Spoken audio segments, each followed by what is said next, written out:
Hello, welcome to Monetizing Innovation. I'm John Holcomb, the best-selling author of Creating Value Faster.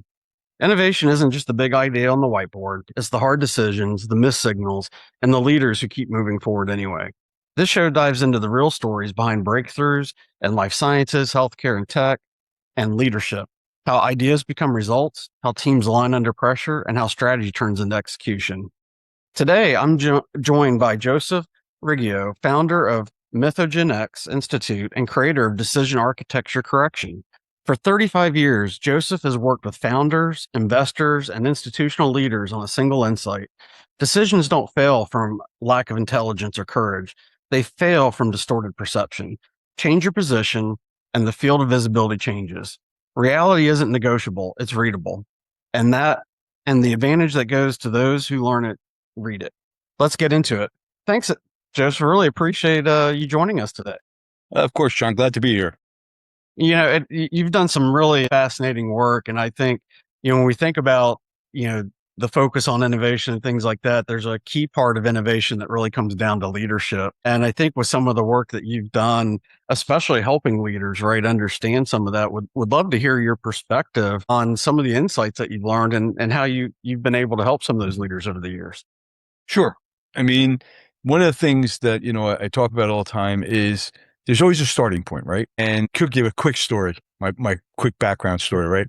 Which is my grandfather, Giuseppe, came over to the United States, one of the Italian immigrants, early part of the 20th century, 1900s. And one of the things that happened, he lands in Ellis Island, where I don't know how many thousands of immigrants have landed. And he walks up, and he happened to be a unique guy in terms of the time span because he was literate.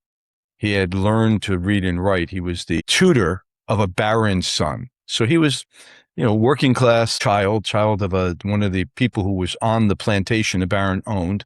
Happened to be a bright guy, and the baron saw it and said, "Can you help tutor my son? I'll pay for your schooling." So my grandfather had the advantage of getting his schooling paid for, which was incredibly unusual in his tax bracket, right? So he winds up going to school, comes to the United States, and when they get him to the immigration desk, they write down his name, Joseph Riggs. And my grandfather can read, and they're not expecting it. They're expecting to see an X on the paper, right? And he says, "No, Giuseppe Riggio." So not only does he read, but he speaks a bit of English. And at that point, it must have frustrated the immigration officer for whatever reason. And he spits in my grandfather's face. And my grandfather told me this story just one time. I don't think he liked the story, so he limited the telling of it. And I said, "Oh, wow, what happened?" He says, "I told him Giuseppe Riggio, and I made him write it. And that's how we kept our name. And it's not Riggs, right?" And so as he's telling me a story, I said to him, "Grandpa, why didn't you do anything? What did you do? What happened?" And he said, "I wiped it off on my sleeve."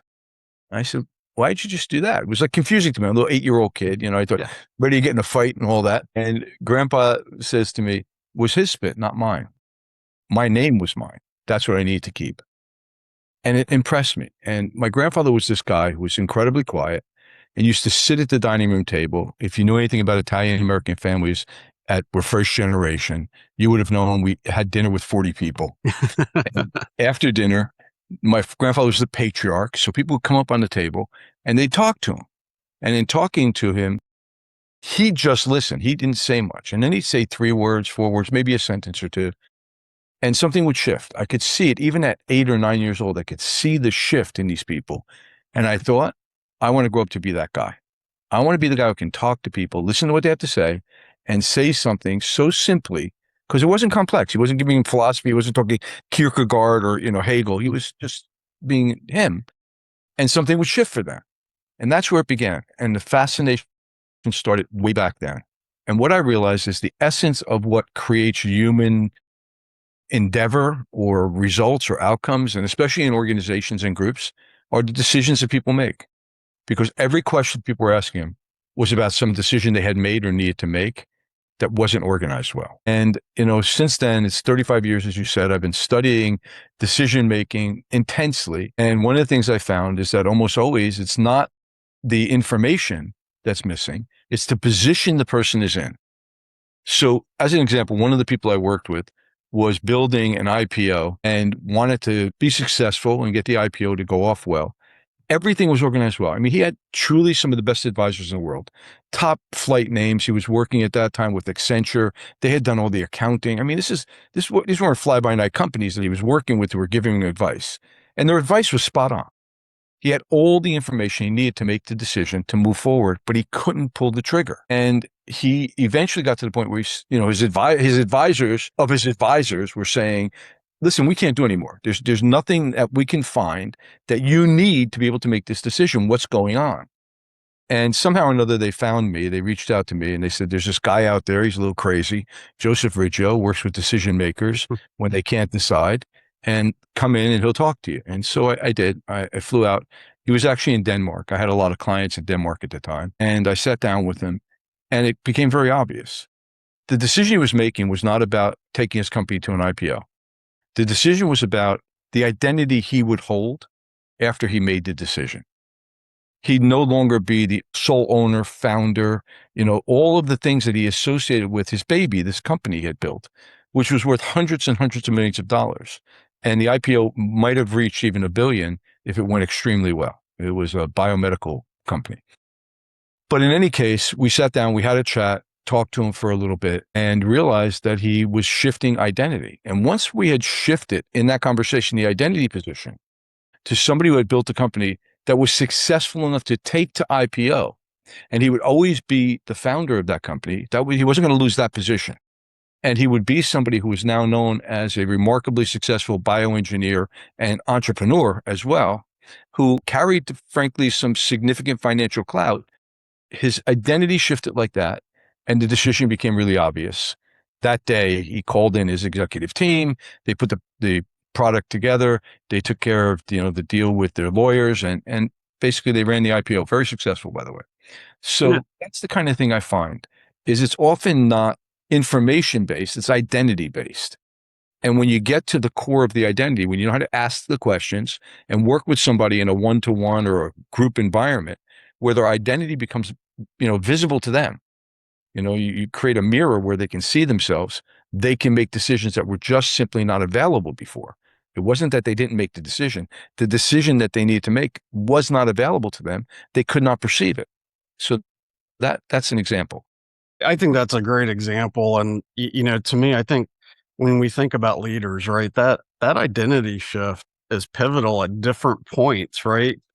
For entrepreneurs, just like that is a perfect example, right? It's like that company was him, right? That's the way he viewed it. And I think with other leaders too, even in large organizations, right, as you make some of those leadership turns, you have to start with your own identity first and reframe as you go.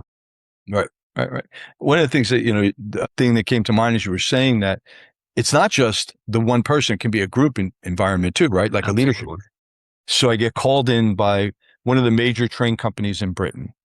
They're restructuring their leadership team, and they had to do it because they had new young guy came in, a gentleman named Andrew Hines, who I think he's still around working on many boards in England and was at the time brilliant. Young guy in his 30s at the time, and just took the company to places it had not been before and was restructuring his team, and they were facing a union strike.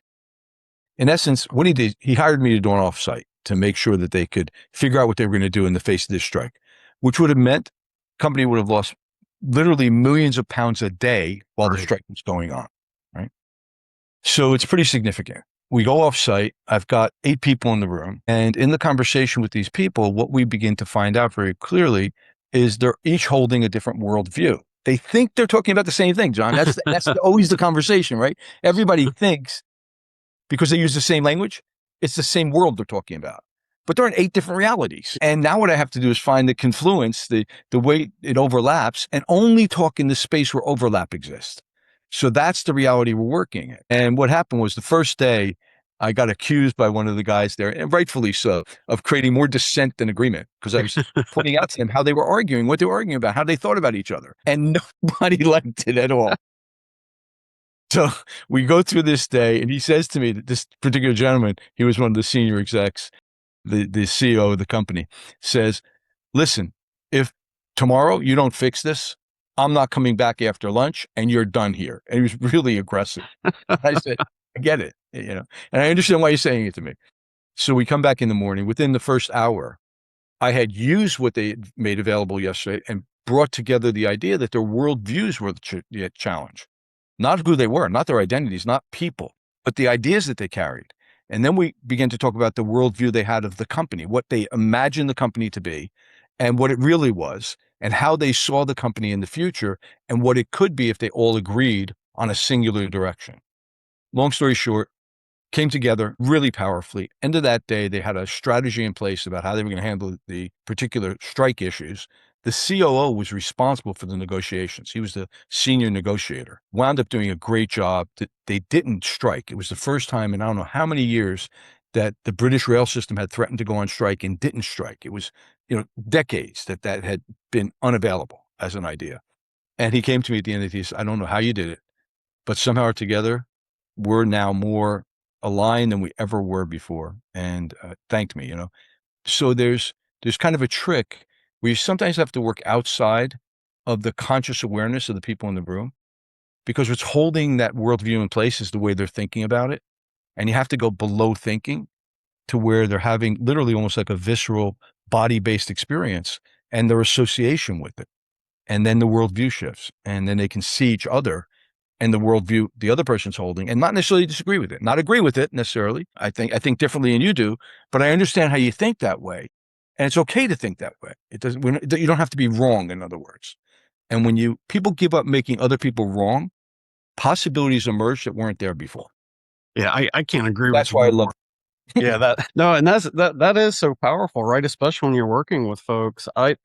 I find actually when you have a team meeting, right, with especially senior executives, and everything's sort of cordial and nothing's challenged or questioned, those are the groups that you worry about the most, right? Because a lot of that perception's hidden below the surface, and that's where the organization gets misaligned, right? Because everybody's going and executing their individual vision versus the shared vision. Yeah. And I know you live from, observing you and watching your podcast in the space of innovation. And for me, innovation, I have a bit of a twist on it, I guess, because of how I think. I'm a neurocognitive scientist, so I think like a neurocognitive scientist. It's about that worldview question: is can you expand or see into the worldview in a way you hadn't before, where something becomes possible, and that's the essence of innovation. Something becomes possible that had not been possible before, Yeah. and it's essential in groups of people. I love that perspective. Yeah, because I think it truly is. I think of it like the art of possibility, right? You have to think about it and have your mind open to be challenged and to grow. Yeah. Can I get nerdy on you for a second? Oh yeah, please do. I love it. Yeah. Listen, there's a guy out there, not my work of a guy named James Gibson, and he did work in what's called ecological psychology. And he didn't mean the environment with regard to, plants and trees, although it could apply there. It's not what he was working on. He was talking about the idea of working in systems. And what he identified was this brilliant idea in terms of the way he phrased it and encapsulated it, called affordances. And what he said is that the world affords us opportunities because we're human, because we're literally built in our bodies a particular way, and because we think a certain way, our brains operate in a certain. And so, for instance, we can pick up a cup. I happen to have one here, so I can use it. Right? We pick up a cup, and we pick it up because our hand can form the shape of the cup. I have a puppy downstairs, a little French bulldog. He can't do that. Right. So you could say the glass doesn't afford him the opportunity to pick it up in the way I just did. And by the same token, I can't bite through a bone the way he does. His teeth and jaws are stronger than mine. It doesn't afford me the opportunity to get to the marrow the way his does, right? So Gibson talks about these ideas of affordances. And one of the things I found really fascinating to work on is that when people hold, as we said, an identity or a stance, I like to use the word stance, about how they view the world and how they position themselves in it, what they're afforded in terms of seeing what's possible either opens or closes. So that what may be there, they can't get access to. So it's there, it's possible, but they never consider it because it doesn't exist for them in their frame of view, right? Or they create a frame of view which is so large, so incredibly big, that they can't narrow down what can I do. Right? And once you kind of adjust that, once you fix the lens of affordance by changing how they position themselves in the world, they now have access to things again to do so they can actually become practical, and they can either take action themselves or take action with others or even through others in ways that produce results. And ultimately, all my clients actually pay me for results. They don't pay me for my time. They don't pay me for my ideas. They pay me because at the end of it, they either get an outcome or they don't. And when they don't call me, the second time, right? So I love Gibson's work. I really like the way you frame that too, because just even reflecting on your first example that you shared, with the entrepreneur that was going with the IPO, it, that's a good example, right, of applying sort of that lens of affordance, especially trying to get him to put the right lens in place, right, to see what really was possible. Yeah, I started my career, and it was really just because it was available to me. I mean, I'm a victim of my own research, right? And it was in sales. I was practicing architecture.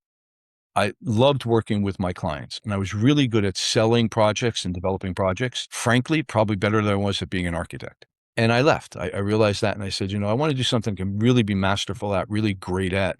I don't have the inclinations of a Frank Lloyd Wright, or a Mies van der Rohe. I don't have that. So I'm going to find something I'm great at. And I could communicate with people, always could, tell stories and do things like that. So I thought, okay, where does that happen? Well, sales, right? And in the world that I lived in, the United States of America, you can hang out a shingle called consultant without having to do anything other than have a shingle, right? I became a sales consultant. And fortunately, I was actually pretty good at it. So I got hired. I got a bunch of work to do. And we actually recently, a partner of mine, Henrik Vano, and one of the people we taught, Virpi Jarrigan, we had put together a best-selling book called Satisfaction Selling. So we make this international best-selling book. We write about it. And in the book, in essence, what we say are the same things I'm saying to you. What happens in a great sales situation is a great salesman, not a good salesman, a great salesman can get people who can't identify opportunity to recognize the opportunity that's possible working together. So now all of a sudden, the person they're selling to isn't being sold to anymore. They're buying.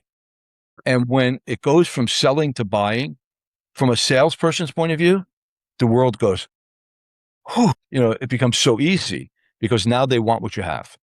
And what you did is you didn't convince anybody or coerce anybody to buy anything. What you did is you pointed out the world could be like this if we work together. And here's what I bring to the table. And it's because of what you already have at the table, right, that we can get there. And the unique thing we found, and I apply this when I'm working with sales, absolutely. With leadership development teams, I've had the privilege of working with some really elite teams in special forces groups, law enforcement. So really extraordinary people doing extraordinary things. You have to eliminate problem solving. And I know that sounds crazy and probably heretical to some of your listeners, but the reality is problem solving organizes around finding problems. And problem solvers, great problem solvers, their identity is I find problems and fix them.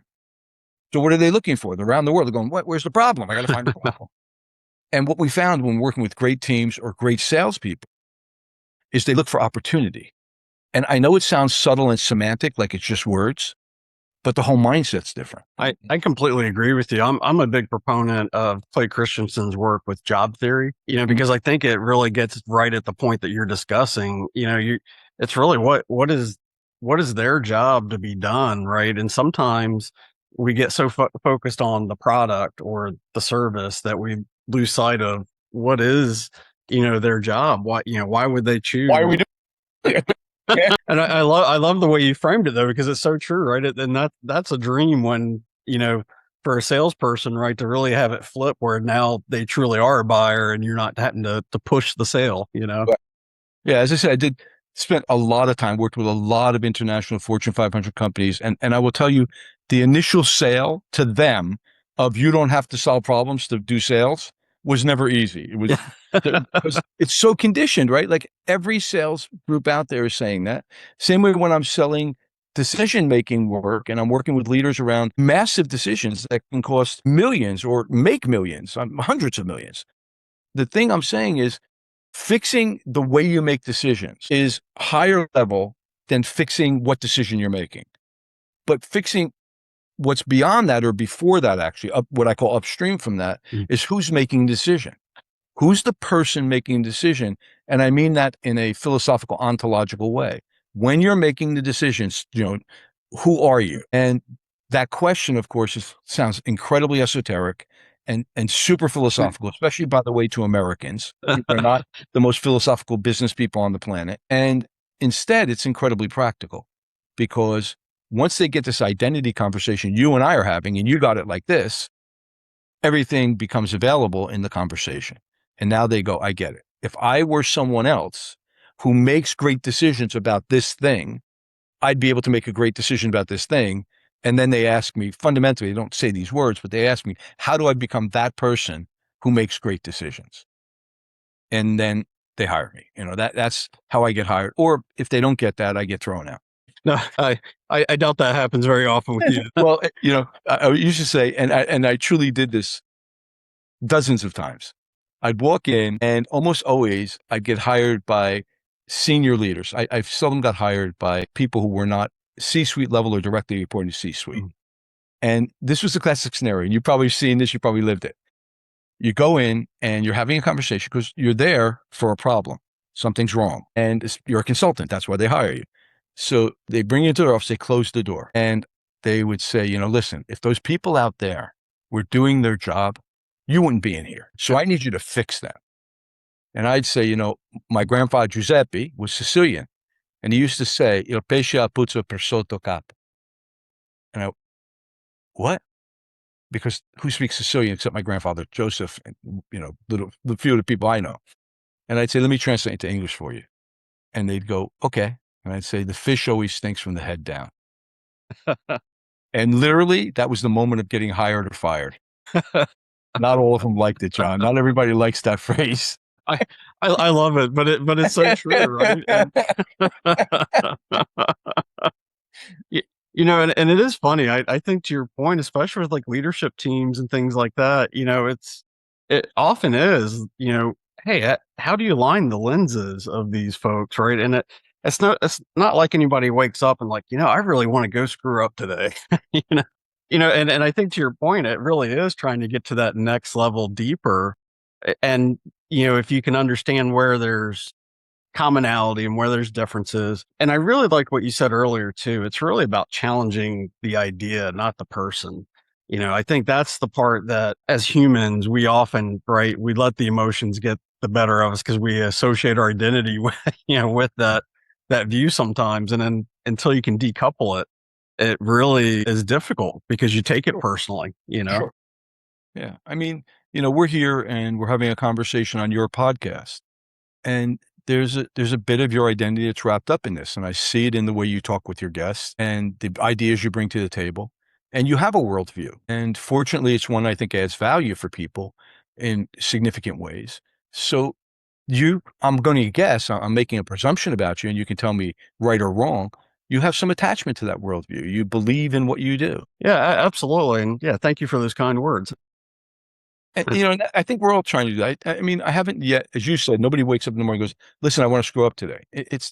And every leader I've met, every salesperson I've met, every person who works in an organization I've met, with very, very, very few exceptions. And those exceptions are people who, for some reason or another, are either angry or, frankly, and I'm going to use a very careful term because I'm not a psychiatrist or a psychologist, they're mentally disorganized. And what I mean by that, we've run into some people where somebody's asked me to work with me. Listen, I sat with, Jim or whomever, or Sally, for 5 minutes. I think they're clinically depressed, and I don't think they should be talking to me. I think they should be talking to a professional. And sometimes when that gets passed along, we find out that something went on that was really traumatic for these folks, and they can't make great decisions. I'm not going to be able to help them until they're who they need to be mentally and physically and emotionally, right? But I'm talking about the 99.99% of people come in and want to do great work. They want to be associated, attached to something that's meaningful and important. And like, for instance, in my case, knowing my limit, that I'm not there to help people who need professional help that's outside the scope of my domain, is really useful when you're trying to get to the point where you're doing great work with people, right? So, the fact that you found something you can work on that brings value is what I think everybody's looking for. That's the bottom line. Absolutely. Everybody wants to feel like they bring value. Absolutely. It's interesting. One thing that triggered a thought as you were sharing that, and it's really interesting. And I think it does go to this self identity, but depression rates and senior executives and entrepreneurs is basically almost double the normal population, right? The average population.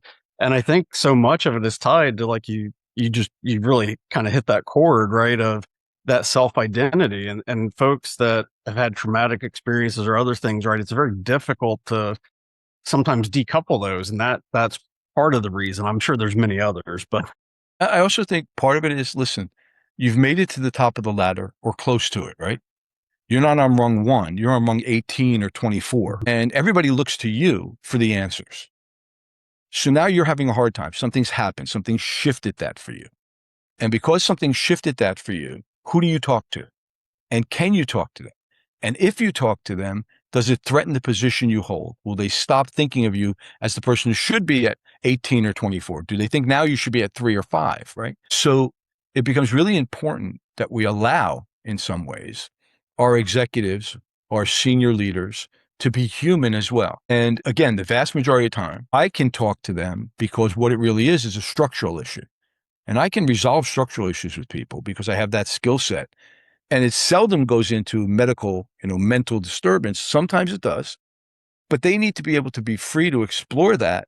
And if it does go into that mental disturbance question, if there's an issue that they need to deal with, we'll deal with it. If they had a cold, right? If they cut their leg and they got an infection, nobody would go, hey, don't go to the doctor because, that's weakness. This is the same thing. We look at this, we've got to be incredibly more generous and compassionate with the world at that senior level. We're very compassionate at the lower levels. That seems to be natural to people. But when they get to the higher levels, it's like those people should be beyond it. And the work that some way, frankly, I love the best is I work with some smaller entrepreneurial firms, founders, people who are running even solo, very, very high level, people who are in, for instance, private equity, who are running their own show. And they just need somebody to talk to who's not going to be judgmental, who's not going to put them into a position where they have to be afraid to say something because it could come back to them in a negative way. And just expressing it resolves it sometimes. Again, identity, identity, identity. I hate to be beating the horse to death, but in this particular case, what you want is a thoroughbred, not a dead horse. You want to get, this is something I can run with, right? Yeah, exactly. No, and I think that is so true, right? That is such a structural issue, especially in large companies, whereas the entrepreneurs that, yeah, you're expected, right, to almost be this superhero, and you feel like you're showing weakness, and sometimes that's where us as consultants, right, can just really play a powerful part because we're not part of that structure. Exactly. And we can help give them that safe space to actually, work some of their ideas out and things like that as well. And, often too, like you said, they have all the information. They just sometimes need that help from an outside perspective, right? To get the mental alignment of, okay, here are the right options and here are the bets we're going to take. Right. Right. Well, I mean, even with our world, the world that we live in, consulting, one of the things I find is the same condition can occur where I go in and I see what they need is an expertise in innovation. And I don't have that expertise. I'm not an innovation specialist in terms of the strategies and processes and how to get there in operational sense, right? So I work with somebody. We do the work we do. It goes really well. They're excited. They go, wow, based upon the work we did, I see this possibility. We could really great. I'd love you to help me now put together the plan and strategy to take it forward. I have to be, I guess in a strange way, humble enough to say, hey, listen, I'm glad we did the work we did. And if there's more of it, I'm happy to be here to help you. If you want me to stand alongside as an advisor of some kind, I can do that. But you need expertise I don't bring. And be okay in saying that the client, I'm not afraid that the client's going to go, I don't need Joseph anymore. I'm going to just replace him. So I'm going to say, let's call my friend John. Let's bring him in. He knows what he's doing. And I don't see enough consultants doing that. I see them endlessly trying to expand the scope of their expertise beyond where it is. And almost like they're afraid to call in a corollary expert who's really going to be helpful, right? There's certain thing I do. Most of the people I work with who are consultants, and I have lots of colleagues, cannot do the work I do. They cannot go in. They cannot identify quickly the stance position that somebody's holding, how it's impacting their identity, shift the fundamental pre-conscious perspective and make possibility available. That's not the work they do. So they work at that next level, which is structural, and which is about how do you do these things, not who's doing it. So I'm at the who's doing it level. Then there's the what are we going to do? Then there's the how are we going to do it? And when somebody who's at how we're going to do it, and they're brilliant at how are we going to do it, tries to do who's doing it, they fail. So I Absolutely. try to do how are we going to do it, and I'm the who's doing it guy, I fail. So we have to learn to also be humble in the sense of saying we can't be everything, and not being everything is not weakness, it's strength. I, I completely agree with you. I think that's such a powerful statement too, right? And I still come back to it's a little bit of the power of we. It's the knowing where you can contribute, knowing how you can help each other out, and I think especially in this space, right? There's, I mean, like you said it best. I mean, there's only so much that you can do as an individual, and if you know where your strengths are, well, then you partner up, and get the right outcome. I mean, I read at least 100 books a year, literally. And in addition to that, papers and periodicals, I mean, I'm sure you do the same thing. You're trying to stay current in what you're looking at. And with all of that said, I haven't read a significant paper on innovation in the last 6 months, right? My guess is you probably read 20, that's the difference, you know? I, So humility no, has a value. yeah, absolutely. And, to me, it is one of those things that, that's a tide can lift all boats. It's that really concept. And I think too that there's a bit of understanding, right, that we have to do in terms of being able to leverage those strengths, right? So we have to know enough about the position of the what, the who, and how we do that. But then we need to recognize who are the experts in those areas and reach out. And so I really like the way you framed it. I think is very powerful for folks. Yeah. I've been doing it a long time. Like I said, I've had the privilege of working with, frankly, people who are a little bit more brilliant than I am. So that, as you say, raises the tide, right? So they pulled me up. They've shown me the things I hadn't seen myself before I met them. And, when you get to work with C-suite people, typically the people who are living in that space are pretty darn bright and bring a lot to the table. So just sitting with them for the conversation can shift things for both of us, me and for them. And I like to Absolutely. think I bring them a good, sword to test their steel against. That's part of my skill. I sell a service that I call cognitive sparring. I I love that though because I think that is part of that culture that needs to be continued and I think like you said that's a structural problem often, right, especially with larger firms, that they lose that cognitive sparring partner, and sometimes that's where they really need somebody to come in and help provide that opportunity to re-engage like that. Yep, absolutely. And it's a lot of fun. I told you, I gave you the quick history coming from this Italian American family. One of the things that I have to admit about my ethnicity, a lot of the folks who come with the background that I come with enjoy argument for the sake of argument. It's sport for us, not so much disagreement. Literally, there doesn't have to be any disagreement. It's just, it's a way of learning. And I came across a bunch of people who actually studied this as an idea. And I wrote a paper about it at one point, that argument is a way for some people to actually learn. So having to hold and defend a position, yet at the same time being open to changing that position if information appears that makes it irrelevant or changes what it is really one of the signs of extremely advanced high level intelligence. So I can hold my position, I can argue it, and recognize, oh, John, you just said something that made what I just said incorrect. And I now have to update to what you said.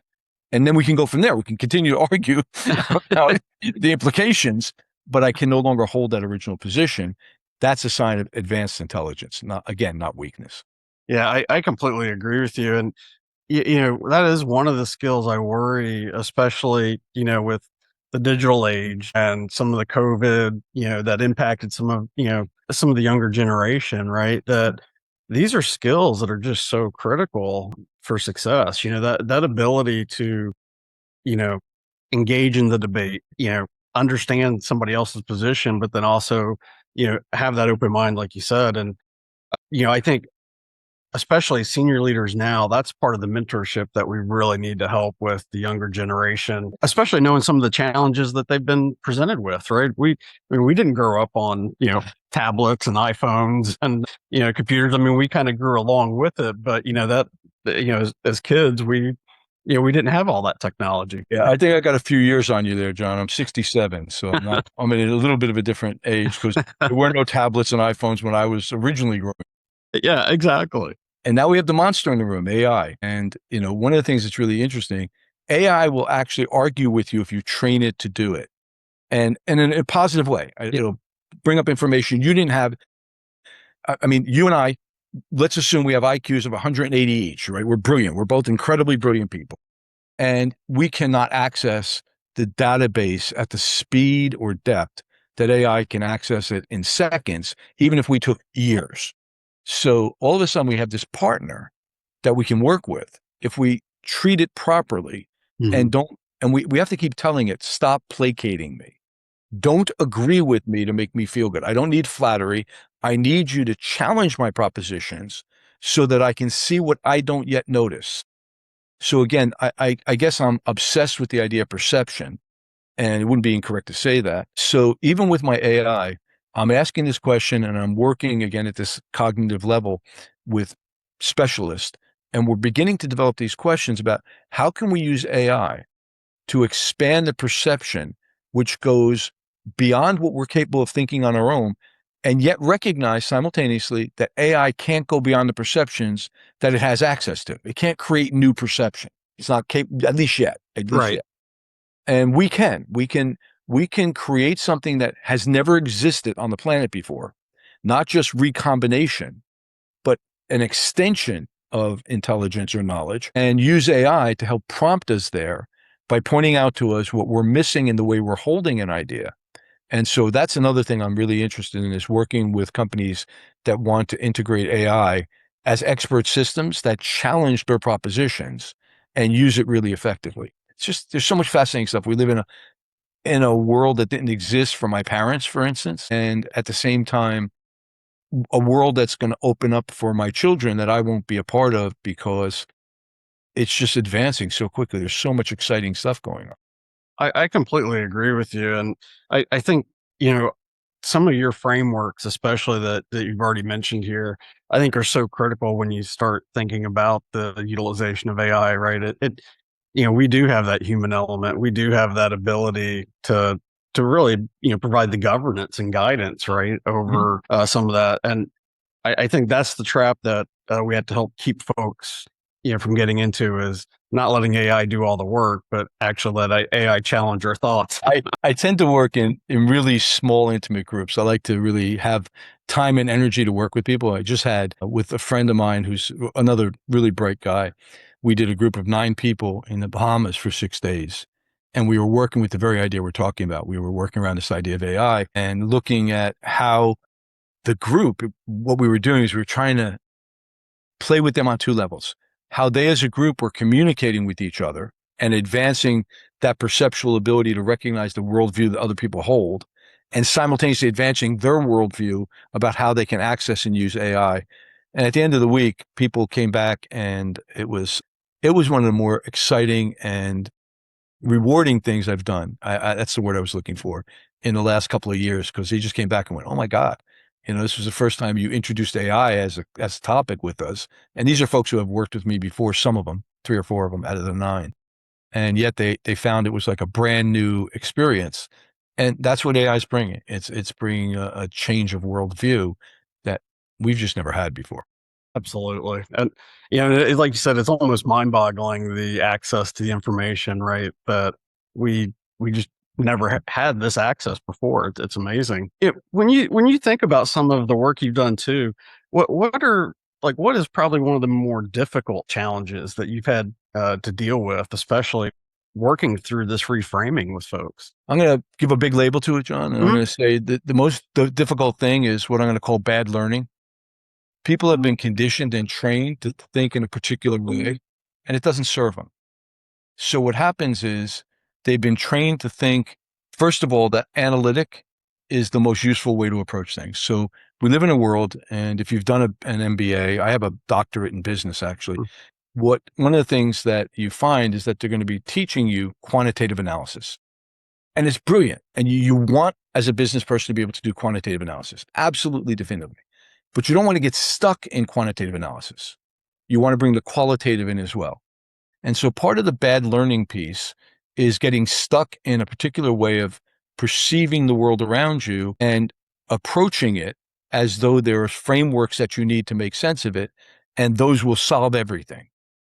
So sometimes having the best analysts in the world and the best analysis and the best data, where you started out introducing me, it's not a lack of information that creates bad decision making. It's that ability to shift the position you hold about the decisions you need to make. So that's by far the most difficult thing I find. And as I said, when I introduced the idea, you're going to need to give up problem solving in order to get to true thinking. And the shift here is the difference between what I'm going to call opportunistic thinking. What's the opportunity we can pursue? How can we create a new product? How can we create more profit? How can we expand our market share? Whatever it is when you're in business, or if it's in a military campaign, I've worked with some people in that. How do we take ground, or how do we minimize loss of life? How do we maximize occupation, consistency? So when you begin to talk about these things, what you find is that it puts a point of view in place that bounds the outcome before it begins. So one of the things that I bring to the table when I'm working with people around these ideas is I work with them around what I call consequential thinking.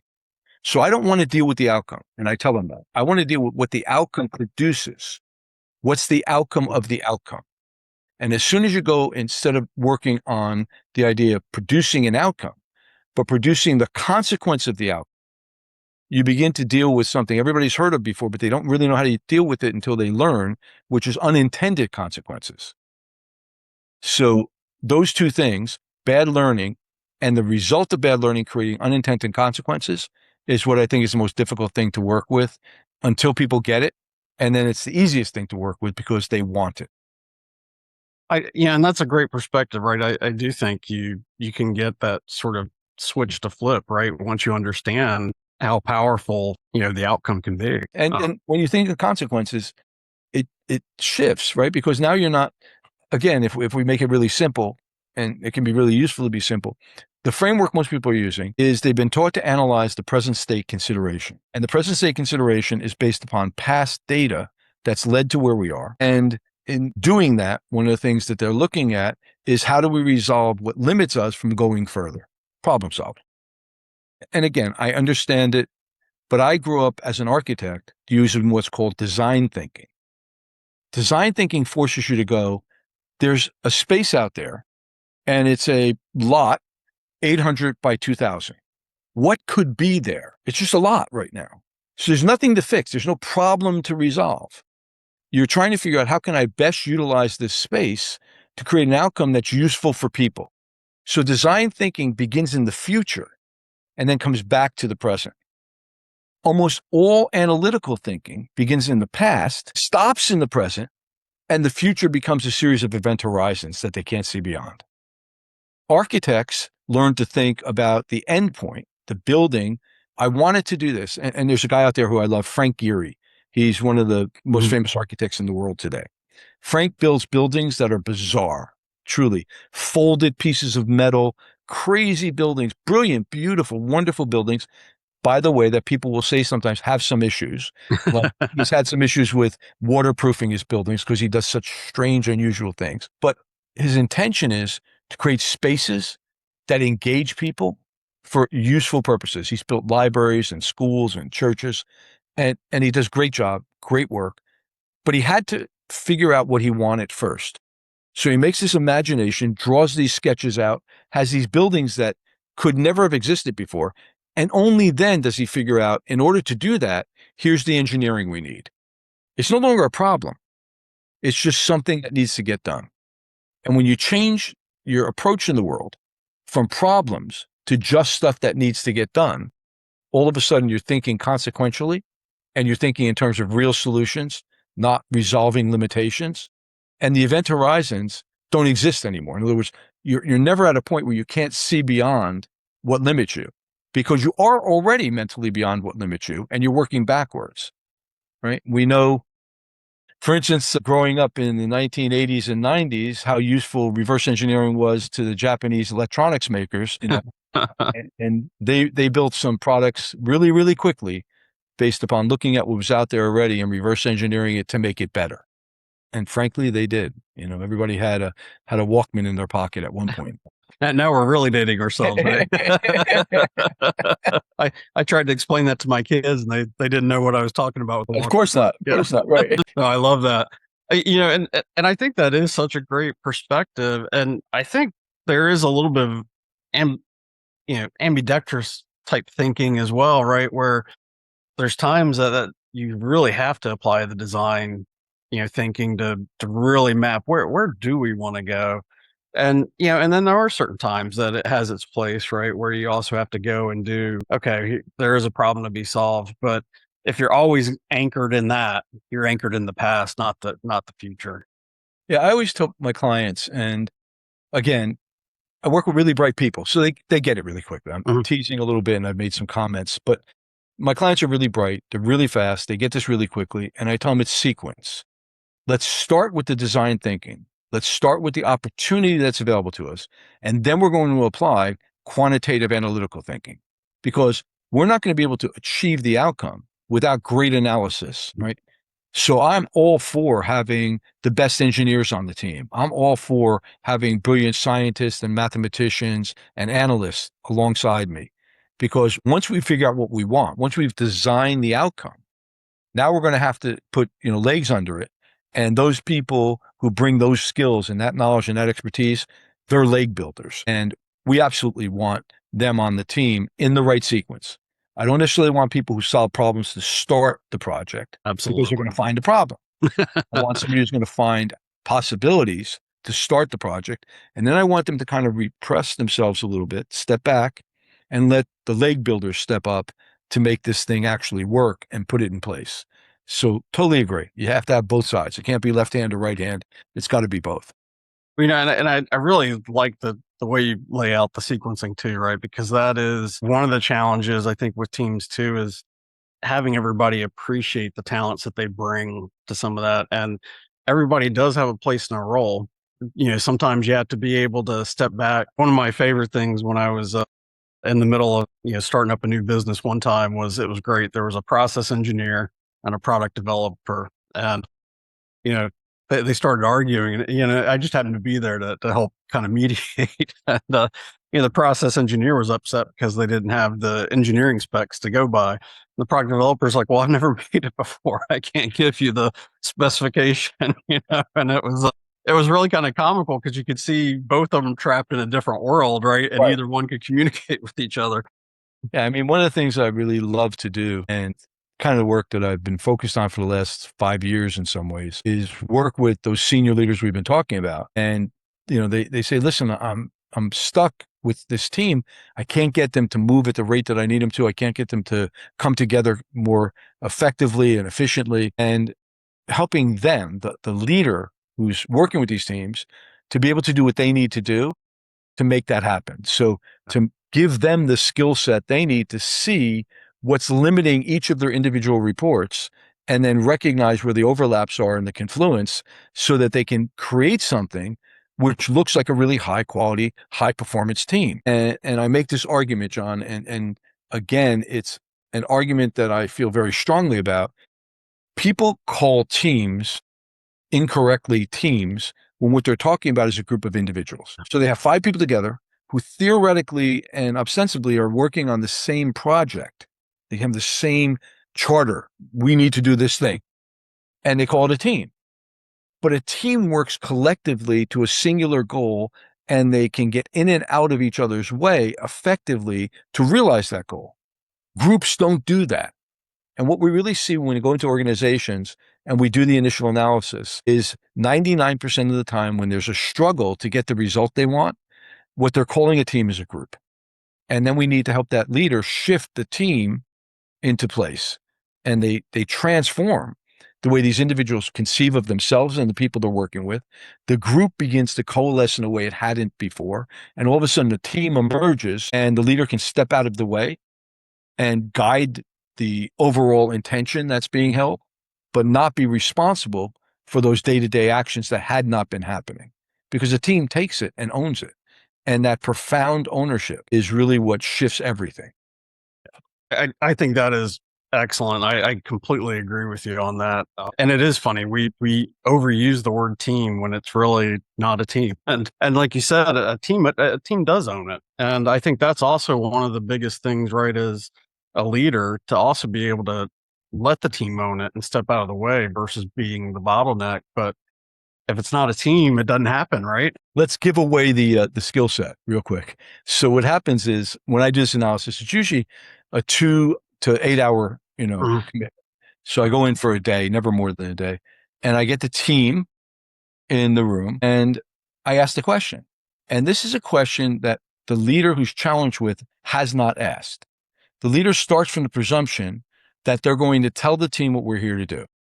We've been given the charter to produce this product, which does this thing at this price point, at this speed, to deliver it to market so that it does this and that. And we have these customers, and they're in essence laying out, here's what we're going to do.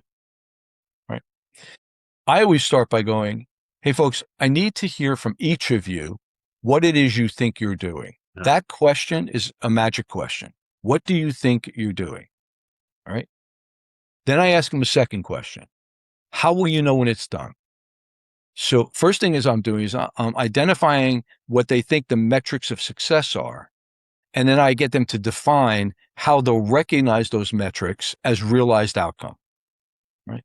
And there's a bunch of other stuff I'll do with them after that. But if a leader just started there, instead of presuming their team agrees and understands what it is that they're doing, and starts with the question, what is it that you think we're doing here? And why do you think we're doing it? What's the outcome that we're trying to achieve and for whom? How will we know we've been successful doing it? If they ask those kind of questions at the front end, you'll find that the individuals probably do not hold the same conceptions. As we started talking way back when, they have different worldviews. They all believe their worldviews are correct. And it's not malicious. Right. It's not aggressive. It's just there's nothing else they can work from. That's the framework they're living in. That's reality as they know it. That leader then has the ability to figure out how to begin to create a collective reality that everybody can work inside of and produce an incredible outcome. And sometimes at the end of analysis, a one-day analysis, in essence, I'm redundant. They can go, hey, listen, we got what we needed from you. We can move forward now. We can create the outcome because we were stuck thinking we all had the same idea. When you pointed out to us, we had 8 ideas. But now we have one idea. And based upon one idea, this group has all the capability it needs to produce what it was always capable of producing, but couldn't get to. That is so excellent, Joseph. I have to admit, this has been a fantastic conversation. I really have enjoyed your sharing and also, your openness, right, with some of these examples. I think it's been so helpful. Is there anything else you would like to make sure you cover before we sign off?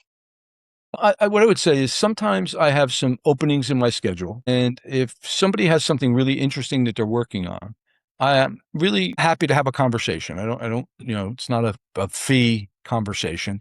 It's a conversation about a challenge because interesting challenges are what keep me going. So I've got a couple of openings right now in the near future. If somebody's out there and they'd love to have a chat about something they're facing where it's kind of like they could use a breakthrough, they're at an impasse of some kind that we've been talking about, my recommendation is they reach out to me. And the best way to reach out to me is I have a site that I have where I'm kind of talking about my work, which is persuasivearchitecture.com, persuasivearchitecture.com. And they'll see a little bit about my work, but there's a way to contact me there. Just contact me and tell me you heard me on John's show. And I don't do this with everybody. I don't do it often, frankly, but I'm actually interested right now in working with a few people who have some impasse situations they might be in. And I have the time. So if you're there and you want an hour of my time or so and you'd like to see what it might produce, let's have a chat.